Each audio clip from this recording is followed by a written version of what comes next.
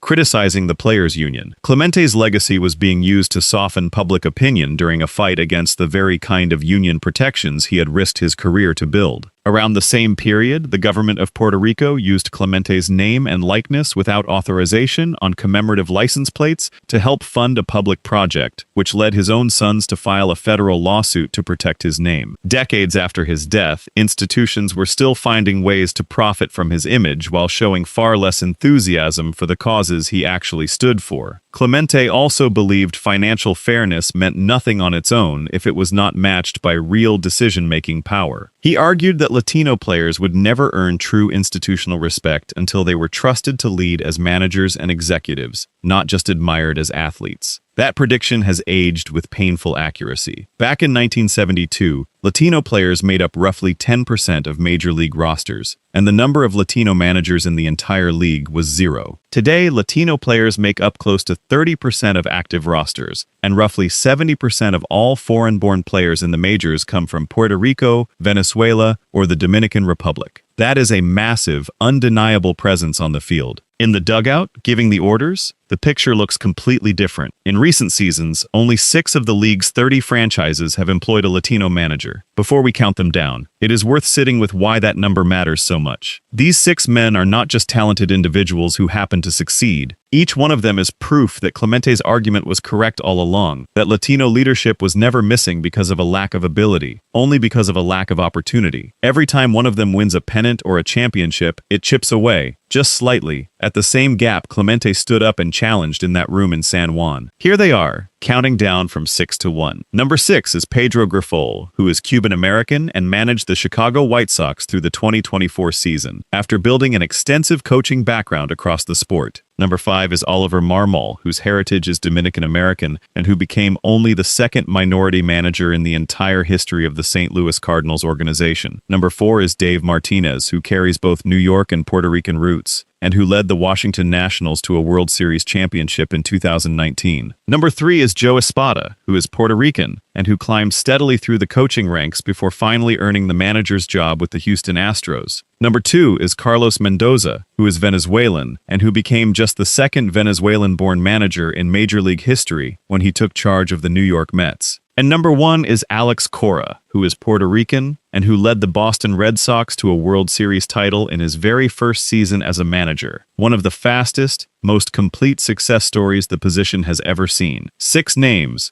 out of 30 franchises. That number has been essentially frozen for years, even as the share of Latino talent on the field kept climbing. Clemente was pointing directly at this exact gap more than half a century ago, insisting that talent on the field would never be enough by itself, that someone also had to be trusted with real institutional authority. That trust has arrived far more slowly than the talent ever did. Progress on the field came fast because talent is impossible to hide once it is standing in the batter's box every night. Progress in the front office has always moved slower because it depends on someone in power deciding to hand over real authority instead of just admiration. Put the two numbers side by side and the gap becomes hard to ignore. Latino representation on the field has grown by roughly 200% since Clemente's playing days, from about 10% of rosters to close to 30% today. Latino representation in the manager's office has grown from 0 to 20% over that same stretch. A real improvement, but nowhere near proportional to what is happening on the field. An entire generation of Latino stars has proven, night after night, that they can carry a franchise as players. Far fewer have been given the chance to prove they can run one. None of this should be mistaken for an argument that fame, money, or success are somehow the villain of the story. Clemente never asked anyone to reject success, and he certainly never rejected his own. He earned every bit of the recognition that came his way. What he asked for was something simpler and at the same time far more demanding. Once you have real influence, use some of it for people other than yourself. Speak up when something is unfair, even if it costs you comfort or convenience. Make room for whoever comes next. Today's game looks almost nothing like the one Clemente played in financially. Record-breaking contracts, national endorsement deals, and massive social media followings have become part of nearly every star player's career. And none of that is automatically a problem. A player is allowed to build a brand. A player is allowed to be paid what the market says he is worth. But those same forces can quietly shift what success even means to the people chasing it. When public attention becomes its own kind of scoreboard, a player can start to look more like a business than a community leader. Personal image can start to matter as much as what happens between the lines. Clemente never lived through any of that. He never had a following to manage or a brand to protect. But the values he insisted on, dignity, service, using influence for something larger than yourself, are exactly the values that get tested hardest once fame and fortune are already secured. His life is a reminder that the size of a platform was never the point. What a person chooses to do with it always was. That is a much harder standard to live up to than it sounds. It is easy to admire from a distance, and much harder to actually practice once the cameras, the contracts, and the endorsement deals start piling up around you. Clemente's example does not ask modern players to give any of that up. It simply asks them to remember that a bigger platform comes with a bigger obligation attached to it, whether anyone chooses to notice that obligation or not. His talent gave every one of those words extra weight, because nobody could dismiss him as a player who simply could not back up his own opinions. He was a complete five-tool player, elite speed, natural defensive instincts, and a bat that produced consistent contact year after year. His arm from right field became legendary in its own right, capable of throwing runners out at home plate on a line from the deepest corners of Forbes Field. Teammate Nellie Bryles once described him as playing with a kind of beautiful fury, like a man on a mission to show everyone exactly how the game was supposed to be played. Another teammate, Steve Blass, said Clemente was the one player who could make even 10-year veterans run out of the dugout just to watch him take batting practice, turning grown men back into wide-eyed kids for a few minutes at a time. Over 18 full seasons, he finished with exactly 3,000 career hits, a milestone he reached in his very last regular season at bat, on September 30th, 1972, against New York Mets pitcher John Matlack. The night before that hit, on September 29th, a disputed ground ball off Tom Seaver had briefly been ruled a hit before an official scorer changed the call to an error, and the home crowd booed the decision loudly.